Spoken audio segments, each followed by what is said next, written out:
Bon.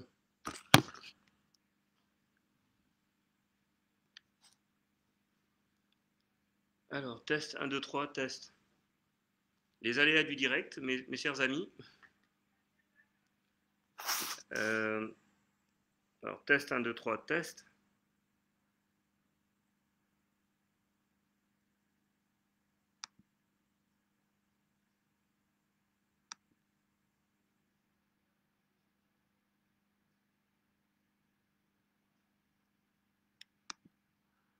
Test 1, 2, 3, test, test.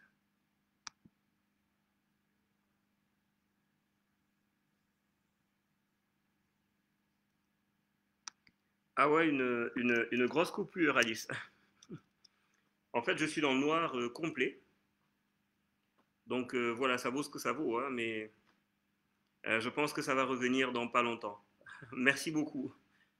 JC, ouais, une grosse coupure au cœur de... pendant la diffusion. Bon, on va quand même retenter ça, hein. Je vais attendre juste 2 minutes, le temps que les gens reviennent, ceux que ça intéresse en tout cas. J'essaie de... Lilith, est-ce que tu peux copier le live et le partager dans les anciens commentaires? Tu sais, dans le commentaire du live précédent, parce que moi, j'arrive pas à faire ça. Est-ce que tu pourrais, ou Jean-Christophe, je sais pas, copier ce live-là, l'URL du live en fait, et le partager dans l'autre, dans le live où on était en fait. Alors, je vais essayer de le faire, mais je ne sais même pas si moi-même je vais y arriver. Ouais, mais c'est pas la Sénélec là, puisque moi je suis au Mali. Là, c'est pas la Sénélec quand même.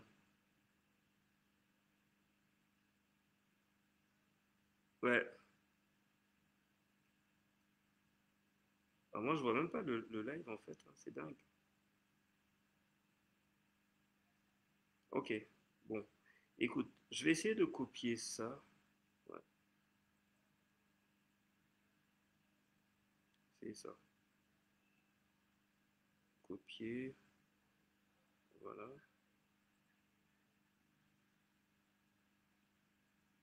Et voilà.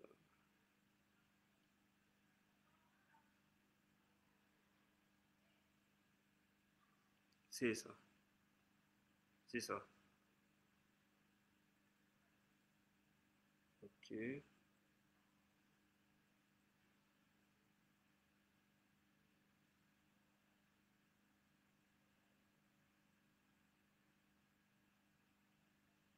Ouais, merci. Merci Lilith. Merci, j'ai bien vu, hein.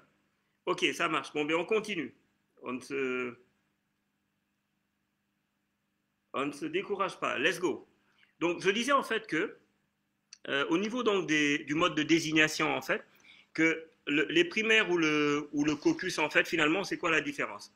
Donc, d'un côté, vous avez les primaires qui sont organisées par le gouvernement de l'État, donc qui financent, en fait, et là-dessus, en fait, le vote se fait au scrutin secret. Donc l'électeur va aux urnes en fait, vote et rentre chez lui. Certains États organisent donc des primaires qui sont dites fermées, auxquelles seuls les membres déclarés du parti concerné peuvent participer. Par exemple, si vous êtes du Parti républicain, vous pourrez participer aux élections primaires du Parti républicain, et si vous êtes du Parti démocrate, vous pourrez participer aux élections primaires du Parti démocrate. Mais sans que cela n'empêche que ce soit organisé par le gouvernement des États. En revanche, dans les États où les primaires sont ouvertes, tous les électeurs peuvent voter indépendamment de leur appartenance à un parti donné. Okay, donc c'est ce qu'on avait appelé tout à l'heure les élections primaires fermées.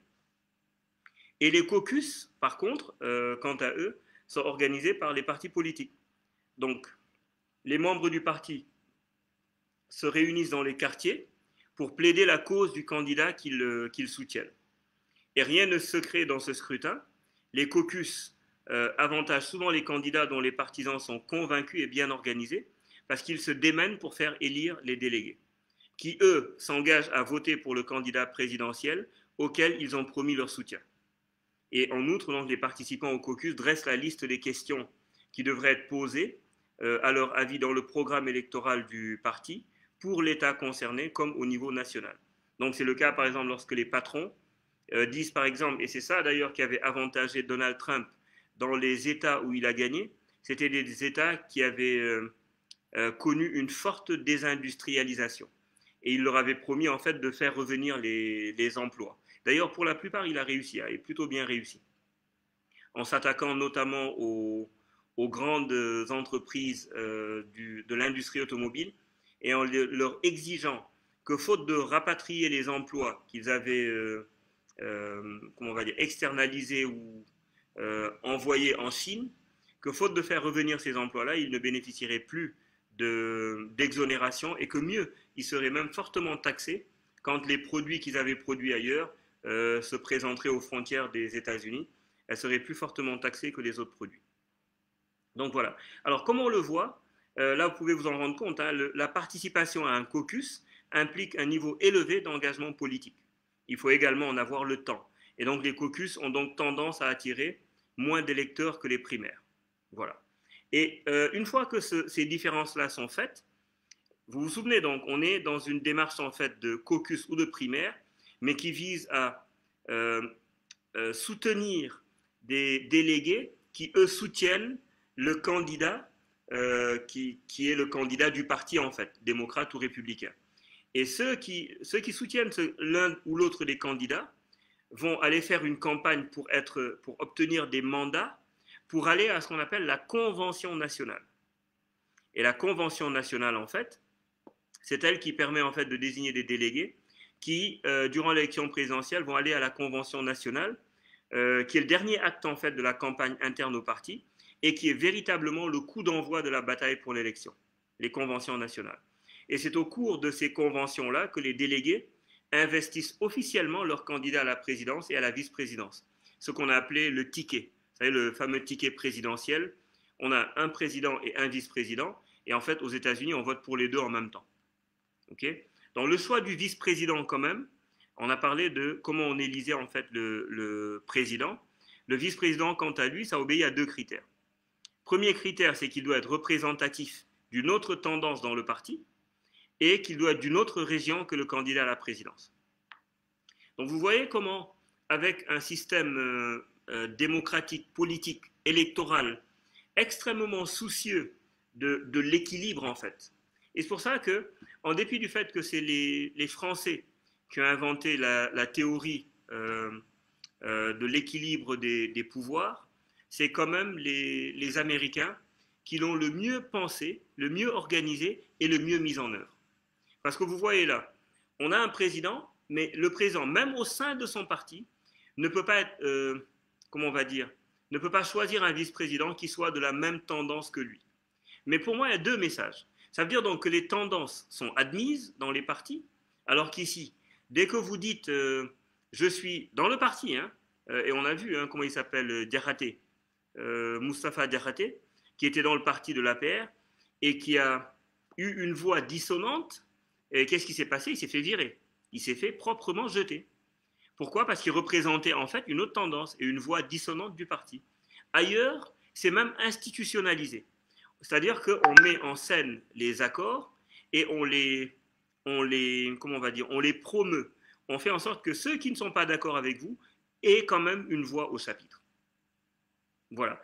Et donc, ça, c'est la première chose. Il faut qu'il soit d'une autre tendance que le parti, mais aussi d'une autre région que le candidat à la présidence. Et je vous dis, hein, le choix du vice-président, en dépit du fait que c'est un choix connu à l'avance, etc., il fait l'objet de grandes négociations. Parce que le choix du vice-président en fonction de la région et en fonction de la tendance du parti est vraiment âprement disputé. Et ensuite, c'est au cours des conventions nationales que les délégués votent le programme, ce qu'on appelle de plateforme. Donc la plateforme en fait de leur parti. Donc, ils votent le programme au cours de ces conventions nationales-là. Je vous avais dit hein, que dans les caucus et dans les primaires, on discute en fait des questions qui doivent être énoncées dans le programme du délégué qui va aller à la convention nationale pour sélectionner le collège électoral qui, lui, va voter maintenant pour le président des États-Unis. Donc, c'est vraiment quelque chose, c'est un temps fort de respiration démocratique. Et c'est pour ça d'ailleurs que vous voyez le process, comment il est long. Il démarre le 3 février et il va jusqu'au 3 novembre. Ça veut dire que vous avez environ 9 mois, 9 à 10 mois, durant lesquels, 10 mois exactement, 10 mois durant lesquels le processus démocratique va faire vivre la démocratie. Vous savez combien de temps on a de processus démocratique pour ce qui nous concerne, nous? Un mois. Même pas. 28 ou 25 jours, je ne sais plus. 28 jours. La campagne électorale au Sénégal dure 28 jours. Alors que dans cette campagne électorale-là aux États-Unis, vous voyez bien comment, durant peut-être 10 mois, le cœur de la démocratie en France, le cœur de la démocratie aux États-Unis plutôt, va être animé par cette vie-là, par cette élection qui, même si, en définitive, ce n'est pas le peuple qui directement va choisir ces gens-là, les gens vont quand même activement et participativement, comment on va dire, s'investir dans les élections, depuis le comité local, le bureau de vote le plus petit, jusqu'au niveau national, c'est-à-dire au niveau des États, et jusqu'au niveau fédéral, au niveau donc de l'élection du 3 novembre 2020. Ah oui, oui, complètement, Dibi. Le vice-président est choisi avant la présidentielle et il fait partie d'un ticket en fait. Quand l'élection présidentielle en fait démarre, à partir de la convention nationale, on connaît le vice-président.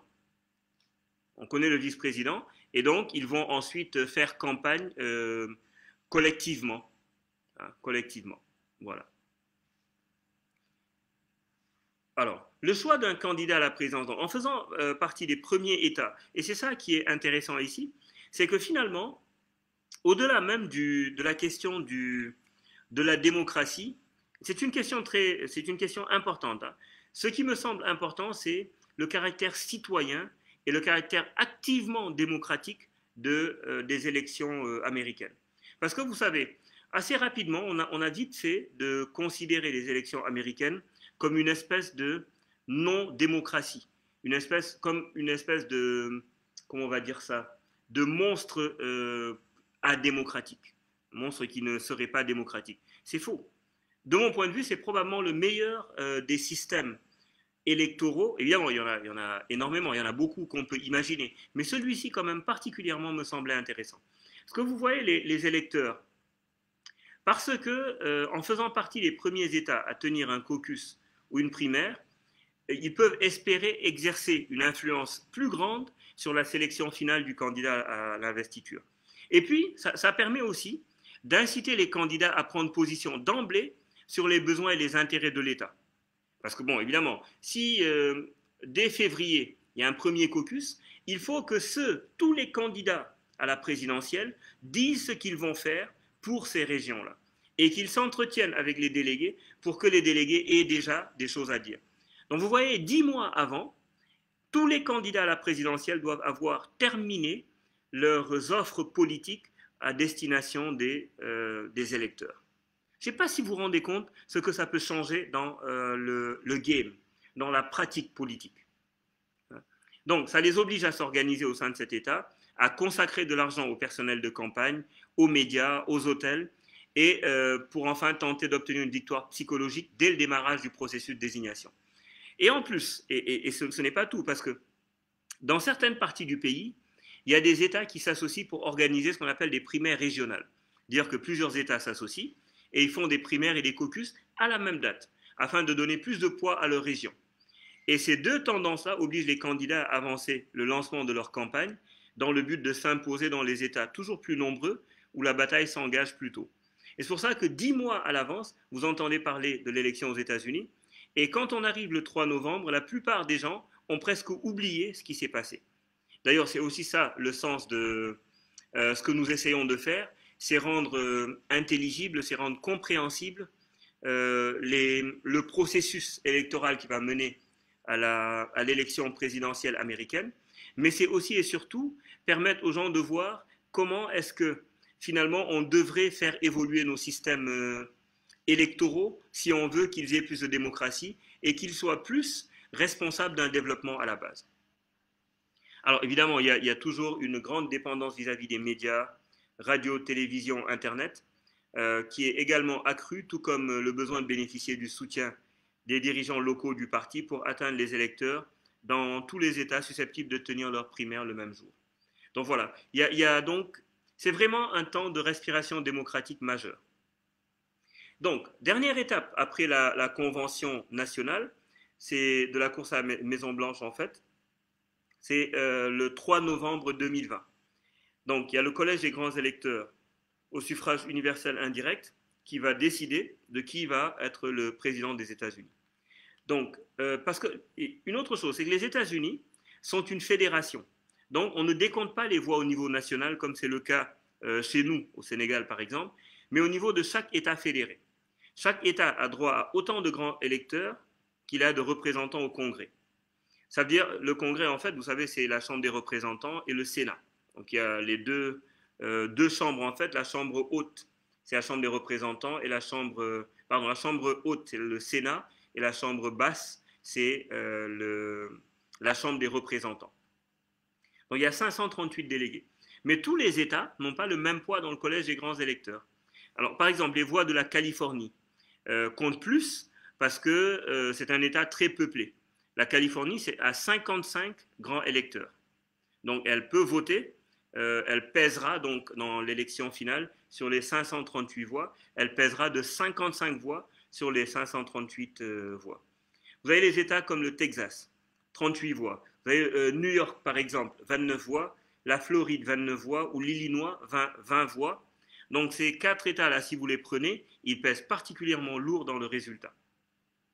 Les 538 grands électeurs dont je vous ai parlé, qui sont désignés au suffrage universel direct, c'est-à-dire dans chaque État, le ticket gagnant à la majorité relative obtient la totalité des grands électeurs. Donc, c'est eux qui sont chargés d'élire le président. Et leur mandat étant quasi impératif, dès l'instant où l'ensemble du collège est élu, donc c'est le 3 novembre que l'ensemble du collège est élu, on connaît le nom du futur président. C'est presque automatique. Okay, parce que les dernières conventions arrivent le 3 novembre. En tout cas, le 3 novembre, on connaît le nom du futur président. Okay. Alors, il y a aussi une chose qui est quand même particulière, et c'est pour ça que les États-Unis sont une grande démocratie, c'est que le collège électoral a un caractère quand même assez éphémère. Ça veut dire qu'il est mis en place et il n'existe qu'à l'occasion de la fonction qu'il est appelé à remplir. Et uniquement pour cette fonction-là. Donc, pour les constituants américains, le caractère éphémère du collège et la décentralisation de ses activités au niveau de chaque État ont toujours apparu, aux yeux en tout cas des premiers législateurs, comme autant de garanties qui permettaient d'éviter de possibles déviations. Par exemple, la confiscation du pouvoir par un groupe d'individus ou par un État au détriment de la collectivité. Donc c'est pour ça d'ailleurs que une fois que les élections sont terminées, on dissout, le collège électoral est dissous. Et donc, il y a une question, en fait, qui est une question qui revient souvent. Pourquoi est-ce que le vainqueur du suffrage populaire n'est pas élu président? Qu'est-ce qui empêche que le vainqueur du suffrage populaire soit élu président? Parce que ce n'est pas toujours le cas que le vainqueur du suffrage populaire soit élu président. En fait, il y a eu 17 élections présidentielles dans lesquelles le vainqueur n'a pas obtenu la majorité des suffrages populaires. La première d'entre elles, c'était celle de John Quincy Adams, 1824, donc c'est quasiment l'un des premiers présidents. Et celle de George Bush, quand même, qui est plus connue, plus récente, où il y a eu même des tentatives de, comment on va dire, de recomptage des voix. Et alors, c'est quoi les super délégués, en fait? C'est comment ça s'appelle, les trois voix de Washington. En fait, il y a Washington DC a 3 voix de plus en fait que les autres. 3 voix de plus que les autres. Ça veut dire donc que leurs voix sont prépondérantes par rapport au reste du collège électoral. Donc il y a 3 voix prépondérantes en fait qui sont des super délégués. Parce que vous vous souvenez de ce que je viens d'expliquer à Indibi. La règle en fait c'est que les grands électeurs sont décidés en fonction du poids dans le collège électoral. Plus, vous savez, en fait, aux États-Unis, on fait un recensement tous les 10 ans. tous les 10 ans, on fait un recensement, et ce recensement-là, décennal, est celui qui est pris en compte pour déterminer le poids que chaque État va avoir dans le collège des grands électeurs. Donc, en 10 ans, il y a euh, deux élections qui vont se passer, 8 ans, donc tous les 8 ans. Et donc, au bout de la troisième élection après le dernier recensement, on va refaire la carte électorale en fait. Mais Washington a toujours 3 voix de plus, et ces 3 voix de plus là sont les super délégués. Ok. Je ne sais pas si tu peux me confirmer hein, si tu as compris ce que je dis. Donc voilà. Maintenant, donc je disais en fait que le premier, donc il y a eu 17 élections en fait au cours desquelles des gens qui n'ont pas gagné les suffrages populaires ont quand même remporté les élections présidentielles. Dans le dernier exemple en date, c'est l'élection de Trump, donc en 2016, où Hillary Clinton avait gagné le vote populaire avec près de 2 millions de voix d'avance.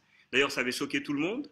Et je pense d'ailleurs que la réputation comment on va dire, de démocratie non majeure vient de là. C'est que la plupart des gens ont considéré que c'était pas normal et qu'il y avait presque, j'ai entendu, hein, la théorie du complot, en fait. Ouais, exactement. Alors, Super Tuesday, on va en parler tout à l'heure parce que Super Tuesday, c'est encore autre chose. J'avais parlé tout à l'heure, en fait, des super, comment ça s'appelle là, des primaires régionales. Dire que plusieurs États s'entendent pour partir ensemble ce jour-là, et c'est un mardi notamment, et ce mardi-là est déterminant dans l'élection parce que quand 4 États décident le même jour ils instituent leurs délégués, on sait tout de suite quel sens est-ce que l'élection va prendre. C'est pour ça qu'on parle de Super Tuesday notamment. Ok. Voilà. Donc sur ce sujet-là quand même, le dernier exemple en date, c'est l'élection de Trump. 2016 donc, 2 millions de voix Hillary Clinton, pour tout le monde s'est plié, et puis au dernier moment, Trump lui ravit la victoire. Mais ce système-là, le vote populaire à l'échelon national pour le président, n'a pas de signification définitive. Il est possible en fait que les voix de grands électeurs attribuées sur la base des élections produisent un résultat différent de celui du suffrage populaire national. Et là-dessus, oui, c'est comme ça. Dura lex, sed lex, c'est ça. La vie est dure, mais c'est la vie. Alors, alors à côté du président, alors il y a des âges minimums, hein, mais je vais vous les faire rapidement. Le président est élu il faut qu'il ait au moins 35 ans, et il faut, au nombre des conditions, qu'il soit citoyen américain de naissance, qu'il ait résidé aux États-Unis pendant 14 ans avant la date des élections. Le vice-président, même âge, 35 ans, mais il doit être citoyen américain qui réside aux États-Unis pendant 14 ans avant la date d'élection, mais il ne doit pas résider dans le même État que le président. Donc je l'avais expliqué tout à l'heure, et il doit aussi appartenir à une tendance du parti du candidat différente de la tendance de celui qui compétit pour être président. Les sénateurs, c'est 30 ans, les députés, c'est 25 ans. Voilà. Donc si on veut simplifier. Je voulais aussi vous parler des swing states, parce que dans les autres lives en fait qu'on va faire, on va parler indifféremment de scrutin, de swing states, de Super Tuesday. Donc c'est important que ces choses-là soient précisées. Alors swing, to swing en anglais, ça veut dire balancer. Yeah, Pierre-Marie, sois le bienvenu, Frangin. Merci beaucoup. To swing en fait means balancer. Et donc les swing states en fait, c'est des États qui changent d'avis souvent, changent souvent d'avis. Et pendant la campagne, on parle pourtant assez peu de la Californie, mais pour une raison assez simple. On sait que cet État de la côte ouest votera démocrate en novembre 2020. Il n'y a pas de gna gna gna gna gna, hein, si je veux simplifier. Californie, ils vont voter démocrate. Ils le font depuis 1992. Donc les 55 grands électeurs de la Californie vont tomber, sauf vraiment gros scandale, vont tomber dans l'escarcelle démocrate le 3 novembre. Tout comme d'ailleurs les 29 grands électeurs de l'État de New York, qui vont aussi tomber dans l'escarcelle démocrate. À l'inverse, on a les États ruraux, hein, du centre et du sud du pays. Dakota du Nord, Dakota du Sud, Nebraska, Kansas, Wyoming, Oklahoma, Louisiane, Alabama, Mississippi. C'est des États qui votent. Eux, ils ne veulent pas savoir qui est le candidat, ils votent républicain. Donc là aussi, ça ne va pas beaucoup changer. Par contre, il y a des pays, exactement, voilà Divi, c'est ça. Des États, en fait, dont l'humeur, en fait, change. Je veux le dire comme ça en souriant. Mais l'humeur de la Floride, de la Pennsylvanie, de l'Ohio, du Colorado, du New Hampshire est toujours incertaine. Au total, il y a une douzaine d'États qui changent d'avis d'une élection sur l'autre. Et donc, ces États-là c'est eux qu'on appelle les swing states. Donc, ils tiennent donc la clé du résultat final, parce que c'est là que les candidats et les journalistes quand vous voyez, les journalistes en fait passent l'essentiel de leur temps là-bas, parce que comment on va dire, un zéphyr, une brise de vent peut changer le résultat dans ces zones-là. Ok? Voilà. Et pourtant, donc, il faut dire que les jeux sont loin d'être faits. Parce que la vie politique aux États-Unis, elle nous a habitués quand même à beaucoup de surprises. Elle peut réserver des surprises. Par exemple, en 2016, je pense 2016, ouais, enfin la dernière élection là où Trump a été élu, le Michigan n'était pas considéré comme un swing state. On a considéré en fait que c'était un État voilà, qui votait complètement d'un côté, notamment dans le truc démocrate. Et l'État, justement, qui est berceau de l'industrie automobile autour de Détroit, n'avait jamais fait d'infidélité au Parti démocrate depuis 92. Et même chose dans le Wisconsin. Alors, Hillary Clinton a donc peu fait campagne dans ces bastions-là. Elle n'y est pas allée. Elle a préféré consacrer son temps et son argent, et c'est normal. Hein. Vous savez, tous les politiciens, quand il y a une élection, ils vont là où les gens sont indécis. Et donc, Hillary Clinton n'a pas visité le Michigan, considérant que c'était acquis. Elle n'a pas été aussi dans le Wisconsin. Et donc, elle a préféré consacrer son argent à la Floride, à la Pennsylvanie, à l'Ohio et au Nevada. Et Donald Trump, lui, justement, et c'est là que, vous voyez, on a vite fait d'enterrer Donald Trump, mais ce n'est pas gagné. Donald Trump, contre l'avis des experts, lui a sillonné les terres qui sont dites progressistes, donc où il y a une forte présence syndicale, ouvrière, et d'ailleurs, à juste titre, hein, ce sont ces victoires-là dans l'Amérique industrielle qui l'ont conduit à la Maison-Blanche. Donc vous voyez que finalement, ça se joue à peu de choses, mais aux États-Unis, c'est pas pour rien, hein, c'est aussi le pays où il y a Hollywood, donc c'est le pays du suspense. Et donc il va y avoir du suspense jusqu'au dernier moment. Et moi, c'est ça qui m'intéresse en fait, et c'est pour ça que j'essaie de clarifier aussi les enjeux pour vous, hein, pour mes amis qui suivent cette page-là, parce que c'est l'un des enjeux majeurs de ce scrutin-là. Est-ce que le président Trump pourra confirmer en 2020? Okay, parce qu'il y en a qui ont tôt fait de l'enterrer en parlant de la crise à coronavirus et de la mort de George Floyd, mais il a beaucoup, beaucoup de choses à son actif, et on le verra. Pendant ce temps, donc, c'est les démocrates. Eux, ils rêvent par contre de faire du Texas, grâce au vote hispanique, un swinging state. Parce que bon, le Texas vote toujours républicain. Mais là, ils espèrent en tout cas que cette fois-ci, parce que aussi le président Donald Trump, mais on aura l'occasion de l'envisager dans les prochains lives, s'est mis à dos les hispaniques. Vous vous souvenez, avec le mur qu'il voulait construire sur la frontière avec le Mexique. Et puis, voilà, donc le vote hispanique pourrait changer la donne. Parce qu'il faut savoir aussi hein, que la première minorité aux États-Unis, ce sont les hispaniques. La seconde minorité, ce sont les noirs.